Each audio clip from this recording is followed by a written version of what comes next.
That's not good. Okay, we're ready to begin. And Here we go. Tell everybody to mute their mics. Yes, if everybody can mute their mics unless they want to interject for a question. Got it. Please turn it back on and anytime. Okay. Val Kulan. And on all of them, Im Amar Shahakol V'chulei, etc. So this part of the Gemara is now going back to the Mishnah that we learned on back on Daf Mem Amud Aleph. So the previous Amud, where it said Berach al Peros Ilan. If you make whoever makes a bracha on fruit of the tree, Bori Pri Adama, by mistake he made a ha'adama and not a ha'etz, Yatza, then he fulfilled his obligation. V'al Peros Ha'aretz, but on fruit of the ground, Bori Pri Ha'etz, if he made a ha'etz, Lo Yatza. He's not fulfilled his obligation. So we spoke about that yesterday. That was on yesterday's Amud. And on today's Amud, the following is what we're going to talk about. V'al Kulam, but on anything, any food, doesn't matter what it is, Im Amar Shahakol, if he said a shahakol yatsa, then he fulfills his obligation. Into the Gemara. Itmar, it's been said. Rav Huna Amar, Rav Huna says, Chutz min apasim hayayin. The only exceptions to this rule, to which shahakol doesn't work, are bread and wine. Rabbi Yochanan Amar, Rabbi Yochanan disagrees. Afilu pas v'yayin. Even on bread and wine, it's still covered. Ne'ma ketanai. So maybe we might say that it's like a machlokas tanaim. Ra'a pas the amar. So if someone sees bread and he says, Kama na'a pas zu baruch hamakom shebareya, that how wonderful is this bread, blessed is the creator who created it. And he says that as a bracha, instead of saying hamotzi lechem and arts, that's literally what he says. Yatza, then it's okay, he's fulfilled his obligation. If he sees a fig and he says, this fig is so beautiful, Baruch HaMakom Shebareya, blessed is God who created it, Yatza, then he's fulfilled his obligation. Divrei Rabbi Meir. According to Rabbi Meir, a person can kind of make up his own weird brachos as long as he says related to the item he's eating, he's still okay. Rabbi Yossi Omer, Rabbi Yossi says, Kol Hamshana Mimadbeya, whoever changes from the form, Shatavu Chachamim Babrachos, that the rabbis, the Chachamim established in brachos, whoever changes the nusach of the bracha in any way, Lo Yatzi Yedei Chavasa, he does not fulfill his obligation. So, Nema, we might say that Rav Huna, the Amar Rabbi Yossi, the Rav Huna, who said over here, that Rav Yehuda, that the only exceptions are bread and wine, so maybe Rav Huna is saying like Rabbi Yossi, as Rabbi Yossi said over here, Kol HaMishana Mimadbeya, whoever changes is not Yotzei. So Amar Lach, Rav Yochanan, the Amar Rabbi Meir, and Rabbi Yochanan who said they are Yotzei, he holds like Rabbi Meir, who says that you can make these odd brachos and change things slightly from the way the rabbis established them. Amar Lach Rav Huna, so Rav Huna would answer you, Ana the Amrei Afilu Rabbi Meir. I even hold according to Rabbi Meir.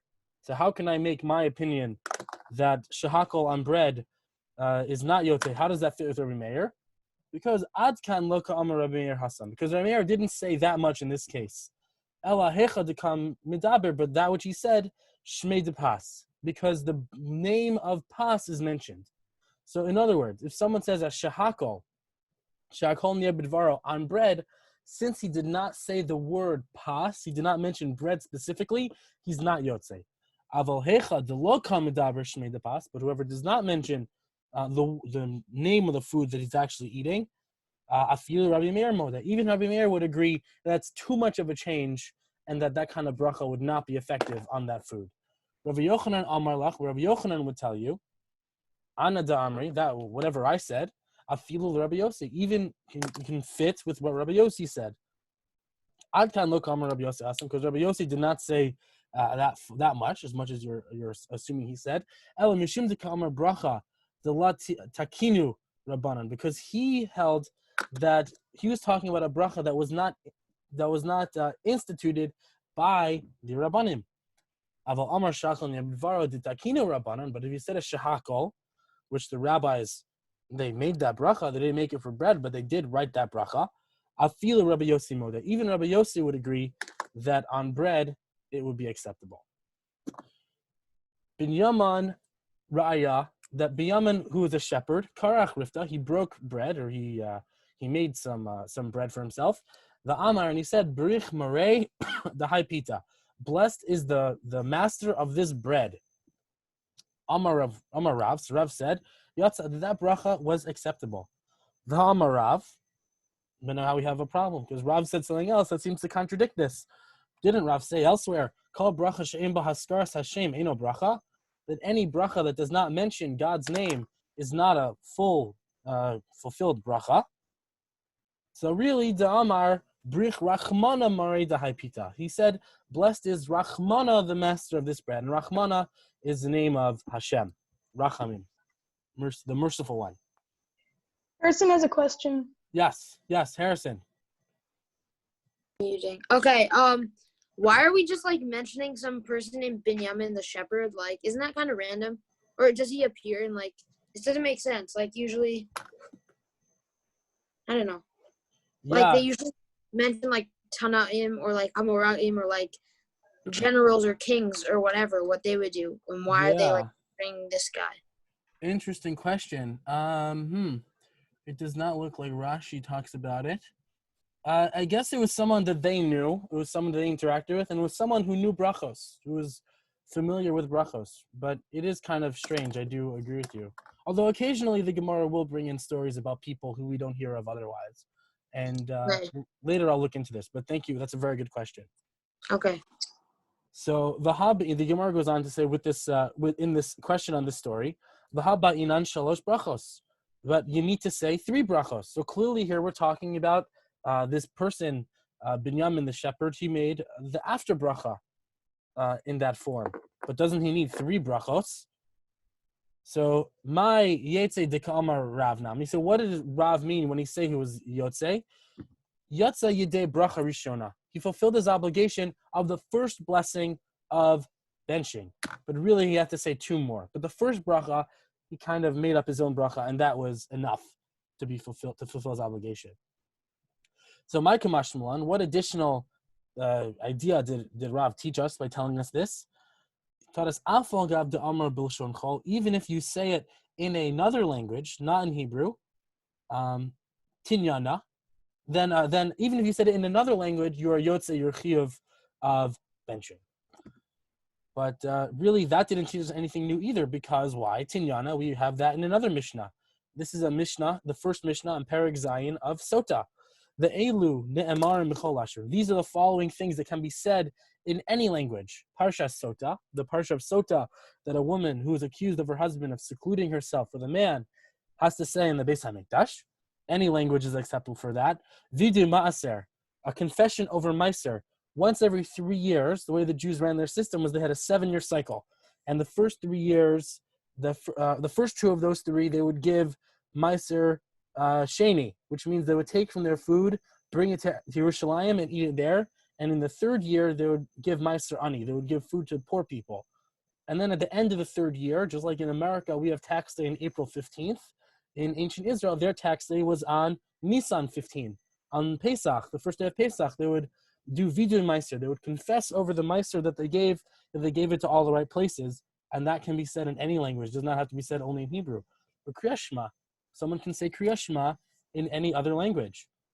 Utfila, someone can say tefillah in any language. Ubirkas hamazon, and someone can say benching in any language. So we see here we have a list of things that can be said in any language a person wants. So what new ideas is Rav teaching us? We said right at the end of the list, Birkas Hamazon can be said in any language. So no, itzrich. It was needed. We needed to say this. Because I might have thought, Hane mili de amar b'lashon chol, that those things are if someone said it in a secular language. Ki hechi ditakinan rabbanan b'lashon kodesh, only in the same way that the rabbis established in Lashon Kodesh, meaning a direct and perfect translation. Avalo amar b'lashon chol, but if he did not say it in Lashon Chol, ki hechi ditakina rabbanan b'lashon Kodesh, then you have to say it in the same way the rabbis wrote it in Lashon Kodesh, emalo. And so we learn it's not the case. Meaning to say the following: if I want to say any of these things in another language, I can say anything I want to fulfill my obligation. But if I want to say it in Hebrew, then I need to say it the way the rabbis wrote it down. Kamash Malan, so we learn over here. not the case. Even if I want to say, a different kind of nusach in Hebrew, it's still acceptable. And that is the conclusion of this part of the Gemara. Gufa, go back to the original Mishnah. Amar Rav, or the original statement of Rav. Rav said, Kol bracha she'ein ba haskaras Hashem eino bracha. Any bracha that does not mention God's name, eino bracha. Meaning the Shem Yud-Kei Vav-Kei, which we say Ado Shem, that is not a bracha. For Rabbi Yochanan Amar, Can I just ask a question? Sorry yes, please, anytime. For before, when it said that the 4 things that you can recite it in any language, yes. Don't we at the Seder? I know there's a minor thing, but at the Seder you say halach ma'anya in Aramaic. So yes. Wouldn't that come from the rabbi? So wouldn't that be one of these things, or is it too minor? Is it in this category? Is it in the category? Ma'anya, I believe that was written in Aramaic. So right. Yeah, but that's the thing. So they're saying whatever language it was written, or they're saying this should be in Hebrew. Yeah, so the Halach Ma'anya was written after, I believe after these things were written. After Kriyat Shema was written in the Torah. Yeah. It comes from Ezra. Berakhos Hamazon comes from much earlier people. So they wouldn't have been writing in Aramaic. They were writing in Hebrew. So the Halach Ma'anya, I don't think it has the same, halachic force as these things.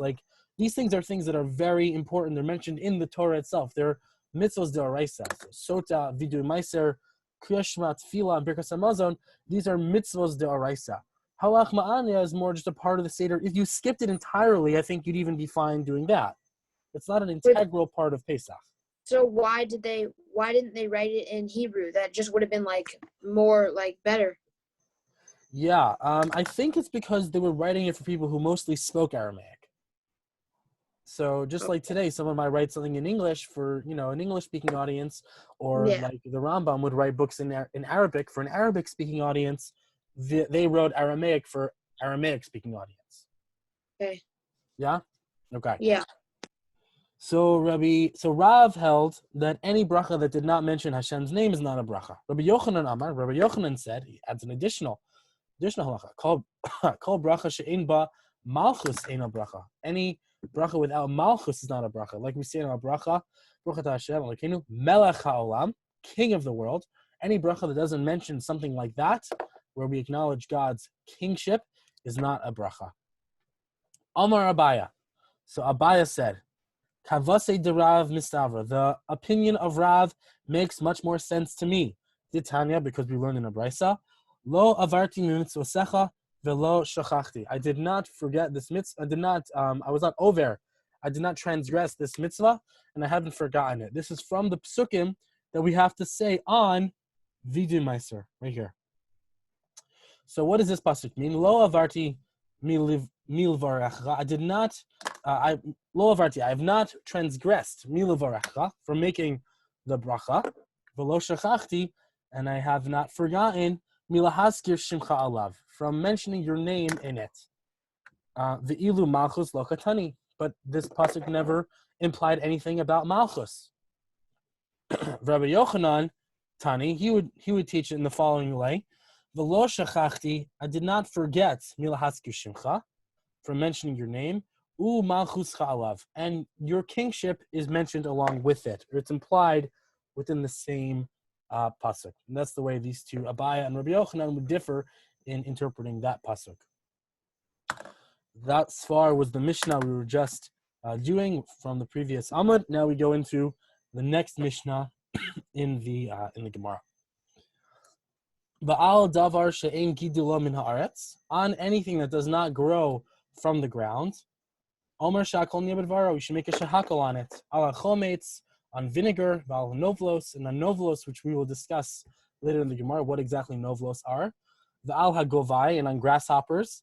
Omer shakol niyabadvaro, the bracha is shahakol.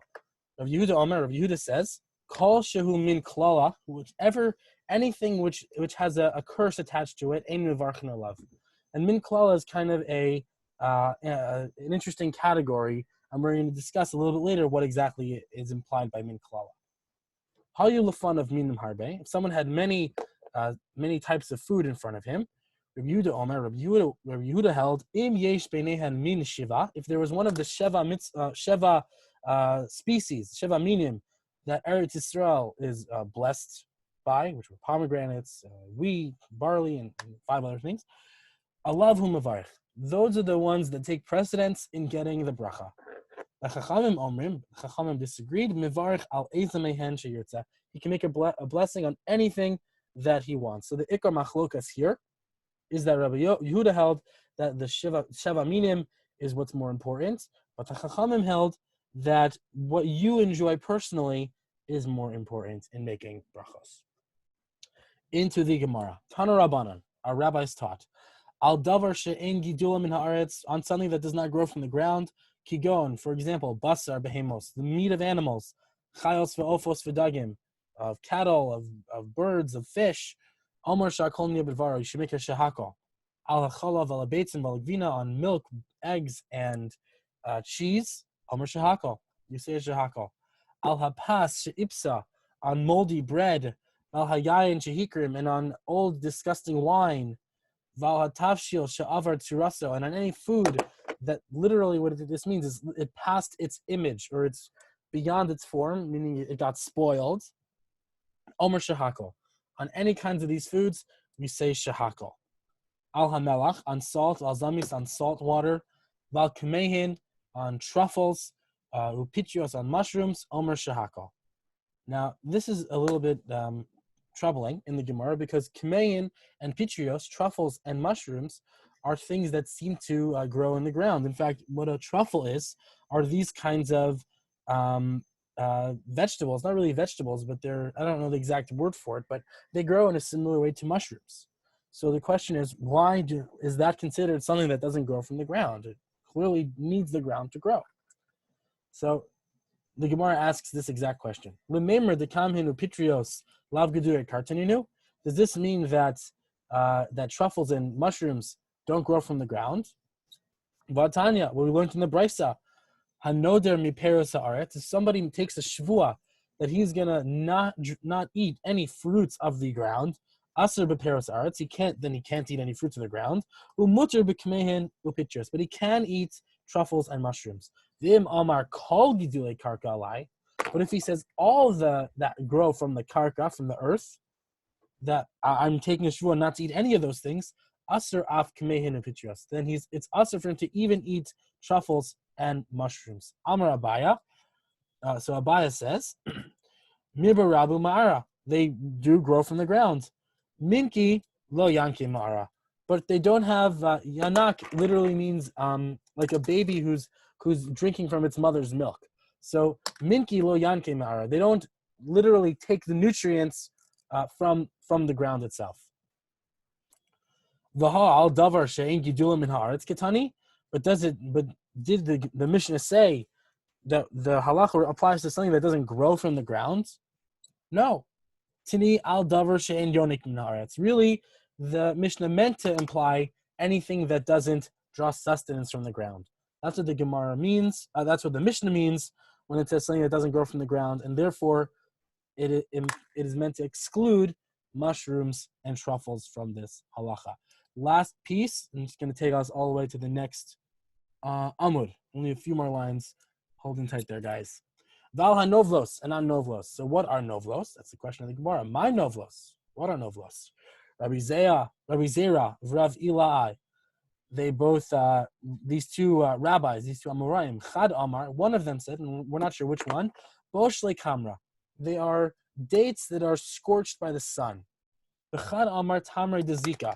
And one hold, they are dates that were blown off from the tree and scattered around different fields. Tanan, as we learned in a Brisa, Rabbi Yehuda Omer, Rabbi Yehuda says, Kol shehu min klala in mevarchen alav. Anything that's cursed, there's no bracha said on it. Bishlama lemanda Amar boshle kamra. It makes sense, Rabbi Yehuda said, according to the one who held that these novlos are scorched by the sun because they're kind of all shriveled up and they're not as delicious as they were when they were fresh and juicy off the tree. Hainu dikarle min klala. So that's why they're called a min klala, cursed species. And lamanda amar tamar dezika, but the one who holds that they are just blown off the tree. Maimin klala, what's so cursed about those vegetables? So, ashara. What Rabbi Yehuda said when he talked about min klala, he's referring to the other species mentioned in the Mishnah, as they say here. For example, vinegar and locusts, those are the min klalos, the cursed minim. So Ikeda Amri and others say the following. Bishlama Lamanda Amar Boshle Kimra. It makes sense that novelos are the ones that are cursed, are scorched by the sun. Hainu Dimavarchinan Aleu Shahakal. And that's why you should say Shahakal on them. El Lamanda Amar Tamar Dezika, but the one who holds that these are blown dates, blown off the tree. Shahakol Bore Priya Eitz Mi Baile Levruche. So you should say a Bore Priya Eitz, because they're still dates. They just happen to fly off the tree. But why does that change their status to a mini klala? Ella benovlo stama kuli amalo pligi. But rather for regular dates, nobody argues. Divishuli kamraninu. That these are fruits that are dried by the sun. Ki pligi. The area of disagreement is only about novlos tamara. Okay. The novlos of the date palm. Yes. Sorry I have another question. What does it exactly mean by like cursed? So min klala, it's not exactly so clear. It seems to imply some kind of, from what I understand, I think what it means is these are fruits that were probably not given meiser from, right? And so the question, like, the implication of the Gemara is that if it's dry, overly dry, or blown off the tree, these are things that the owner didn't care about and therefore didn't take meiser from them. And that's why they're cursed. Right? Like if a guy had a tree and his dates blew off the tree and went thousands of feet away, let's say, he's not going to collect them and take 10% off those fruits. And that's why it's min klala. Okay, thank you. That's what I think, but I could be wrong about that. Ditnan, as we learned in the Mishnah, Hakalan Shebedemai, the lower, the more lenient halachos of Demai are the following species: Hashitin, the shitin, Harimin, the rimin, and we're going to discuss what these are in a moment. Ha'ozradin, the ozradin, beno shuach, beno shikma, the gufanin, the nitzba, the novos tamara, and that's the important part of this brisa. And novos tamana. So shitin, what are shitin?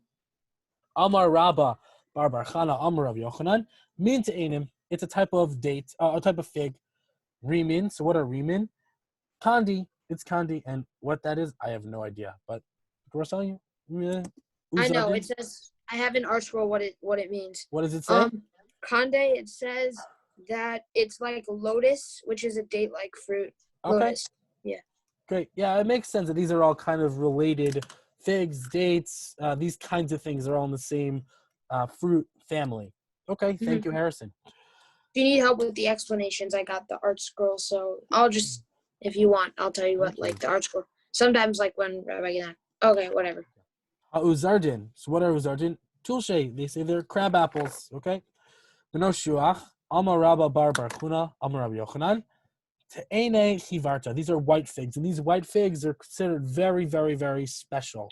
Like the rich people used to eat these kinds of white figs. What are beno shikma? Amar Rabba Bar Chana Amar Yochanan. Dovle. These are sycamore figs. Gofnin are shili gufne, winter grapes. Nitzba. What are nitzba? Parcha are caper fruits. And novlos tamara. What are novlos tamara? And this is the important part. Rabbi Ila, Rabbi Zera.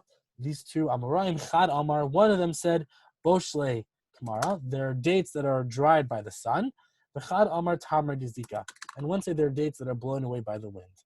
Bishlama Lamanda Amar Boshle Kamara. It makes sense according to the one that said these are fruit that are parched by the sun.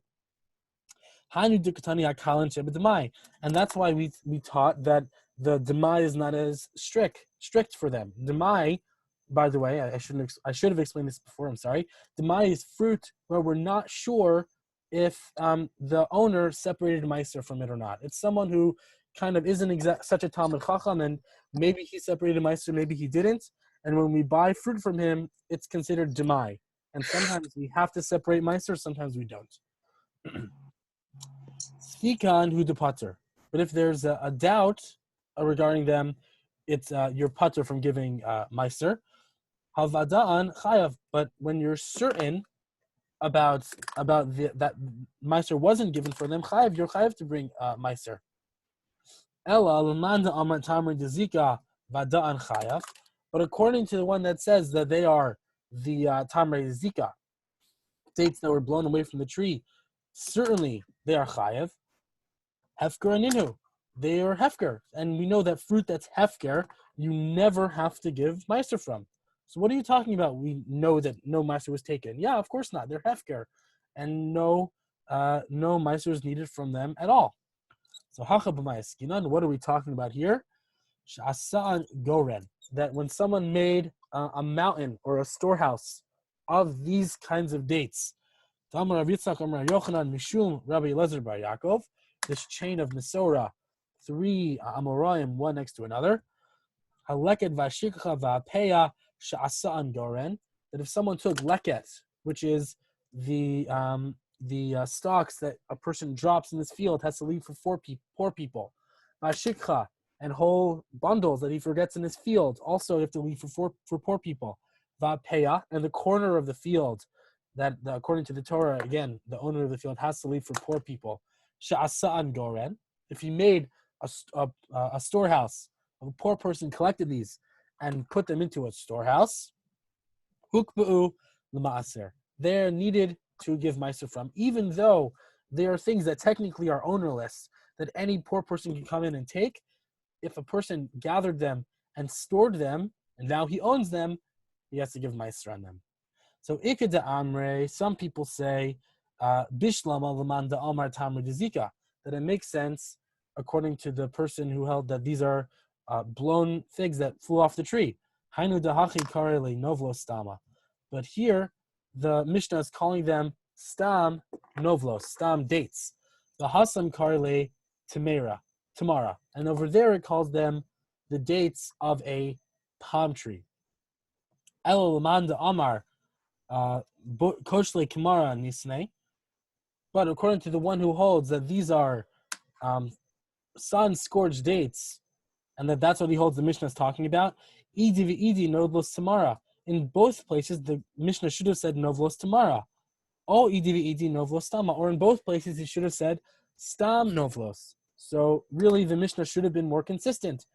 And kasha, we don't know the answer. It's a difficult question. So, okay. Thank you. Thank you guys for tuning Thank you, in. Mr. Hoffman. Thank you, Mr. Hoffman. Questions. Thank you, Thank Ruben. you. Thank you, Noah. Thank Okay. you. Have a great day, guys. You too. You too.